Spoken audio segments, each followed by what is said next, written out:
আসসালামু আলাইকুম রহমতুল্লাহ। শুভ সকাল।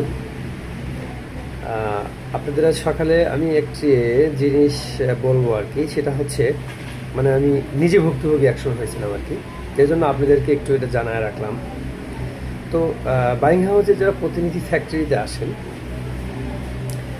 তারা অবশ্যই একটা জিনিস মাথায় রেখে কাজ করবেন, সেটা হচ্ছে যে আপনি যখন একটা ফ্যাক্টরিতে যাবেন, যাওয়ার পরে একটা হচ্ছে যে একটা কাজ আপনি সুন্দরভাবে বুঝাই দিয়ে আসছেন, কাজ কাম ওরা করতেছে, মাঝখানে একদিন যা দেখেন যে ওরকম আর নাই, মানে ব্যতিক্রম ধর্মী ওরা কিছু করে কাজ করতে চাচ্ছে।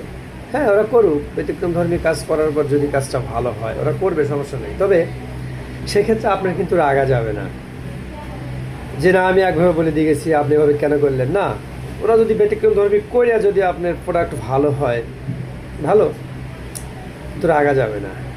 আর সেই ক্ষেত্রে কিন্তু আপনাকে রাগানোর জন্য ওরা অনেক ধরনের কথা বলবে, দেখা কথা বলবে, আপনাকে ইস্যু করে অনেক ধরনের কথা বলবে। এই কথায় আপনার রাগ করবেন না।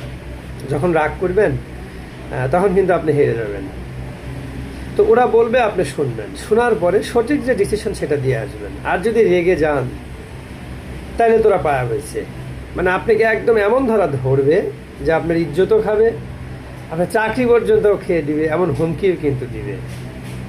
তো এই জন্য বাইং হাউসের প্রতিনিধি যারা আছেন, কিউএ ম্যানেজার যারা আছেন, তারা অবশ্যই আমার এই কথাগুলো একটু মাথায় রাখবেন, তাতে আপনাদের কাজ করা সহজ হবে। রাখবেন না কোনো সময়, ঠান্ডা মাথায় অ্যান্সার দেবেন।